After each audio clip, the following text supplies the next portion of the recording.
Mida see päriselt tähendab, kui saad 80-aastaseks? Noh, paljud meist kujutavad seda ette kui mingid lõpp-punkti, aga tegelikkus on palju-palju rikkalikum. See on pigem üks sügav evolutsioon, ümberkujunemine, mis toob endaga kaasa nii uusi väljakutseid kui ka täiesti üllatavad vabadused. Sukeldume koos sisse ja vaatame, mis siis tegelikult toimub ja kuidas selleks teekonnaks valmistuda. Ja vaat, see mõte ongi kogu meie tänase jutu tuum. 80. eluaastad ei ole midagi, mis meiega lihtsalt juhtub. See on eluetapp, mille kvaliteeti me saame ise aktiivselt kujundada. See pole mingi passiivne ootamine, vaid see on teadlik ja eesmärgipärane ehitustöö. Olgu, alustame kõige ilmselgemast, meie kehast. See on tavaliselt esimene valdkond, kus me märkame muutusi ja see annab justkui märku uuest reaalsusest. Aga mis siis, kui me ei vaadaks seda kui paratamatut allakäiku, vaid pigem kui uut rütmi, millega meil tuleb lihtsalt üppida koostööd tegema? Teate, sellel füüsilise jõu vähenemisel on tegelikult ka nimi, sarkopeenia. Ja on oluline mõista, et see pole haigus, vaid vananemise täiesti loomulik osa. Ainukuse selle teadmine on juba esimene samm, et sellega nutikalt toime tulla. Ja just see seletabki ära, miks näiteks poekotti tõstmine või treppis käimine võib ühel hetkel tunduda raskem kui varem. Siin näeme, kui metsikult suur on meie igapäevaste valikute mõju. Võtame näiteks Tomaset ja Reimondi.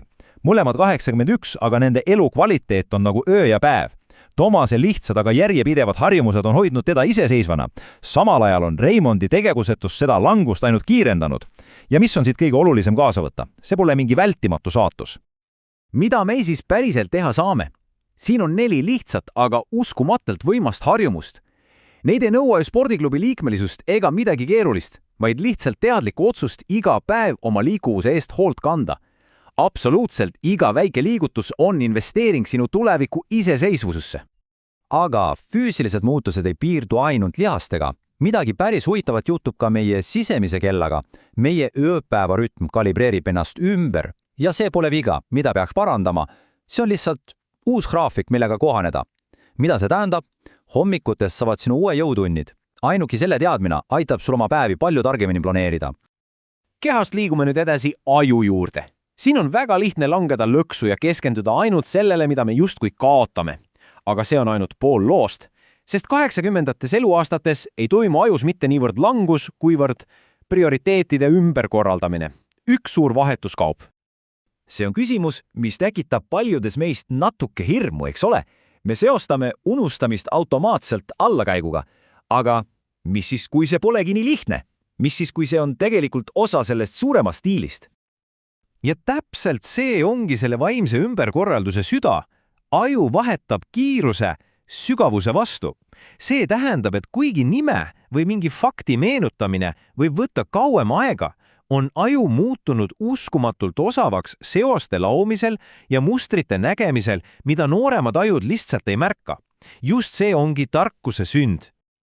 See lugu 84-aastasest insenerist Carltonist on selle kohta lihtsalt täiuslik näide. Ta ei pruukinud mäletada kõiki tehnilisi spetsifikatsioone, aga tema elukogemus andis talle võime näha otse probleemi tuumani. Vaat see ongi see suure pildi mõistmine päris elus. Ja parim osa on see, et me saame oma aju selles protsessis aktiivselt toetada. Need tegevused siin ei ole lihtsalt ajaviide. Need ehitavad reaalselt uusi närviühendusi, luues midagi, mida nimetatakse kognitiivseks reserviks. See on justkui aju isiklik turvapadi, mis aitab vaimset teravust hoida.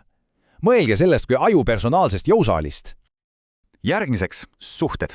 On ju levinud müüt, et vananedes muutub sotsiaalne ring paratamatult väiksemaks ja see on kuidagi kurb. Aga tegelikult toimub midagi palju teadlikumat. See pole niivõrd kahanemine, kuivõrd suhte aktiivne viimistlemine, et leida sügavamat tähendust. Ja see prioriteetide muutus on, vaadake ise, see on drastiline. Energia, mis kunagi kulus laia tutvusringkonna hoidmisele, suunatakse nüüd peaaegu täielikult sügavatele ja autentiselite sidemetele. Suured pealiskaudsed kogunemised lihtsalt kaotavad oma võlu ja esile tõuseb kvaliteet kvantiteedi asemel. See tsitat siin võtab selle tunde suurepäraselt kokku. Kohustuspõhised suhted ja pealiskaudsed vestlused tunduvad energia raiskamisena.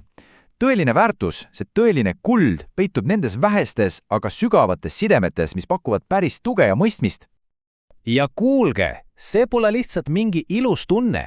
see on kivikõva teadus. See kuulus Harvardi uuring, mis on kestnud üle 80 aasta, jõudis ühele kristalselgele järeldusele. Meie heaolule ja pikkaealisusele pole mitte midagi olulisemat kui tugevad toetavad suhted.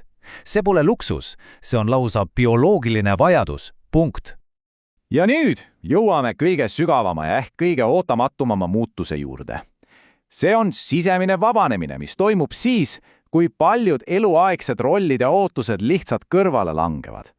Pärast aastakümneid teiste ootuste täitmist, vastutuse kandmist ja teiste jaoks olemas olemist, toob 80ndate eluaastate algus endaga kaasa ühe väga võimsa kingituse. Just nimelt. See on vabadus öelda ei, ilma süütundeta. Vabadus loobuda koostustest, mis ei paku enam rõõmu ja kujundada oma päevad selle järgi, mis on sinu jaoks tõeliselt tähenduslik, mitte selle järgi, mida keegi teine sinult ootab. Ja see vabanemine viib tõelise autentsuseni. Nagu Konstants, pastori naine, kes 82-aastaselt hakkas kandma erkseid värve ja maalima julgeid maale. Ta ei esinenud enam rollis, vaid elas lõpuks ometi iseendana. Ja see ehtsus on magneetiline. Aga kust tuleb uus eesmärk, kui karjäär on läbi? Vastus on generatiivsus. See on see sügav inimlik vajadus anda edasi oma tarkust, oma väärtusi ja oma kogemusi. See on pärandi loomine. Lõppkokkuvõttes on see valik.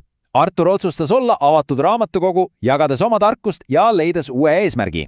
Dennis aga sulges end, jättes nii enda kui ka oma lähedased ilma sellest väärtuslikust pärandist. Ja see valik määrab suuresti viimase peatüki kvaliteedi. Ja nii me lõpetamegi selle küsimusega, mis on suunatud meile kõigile, olenemata vanusest.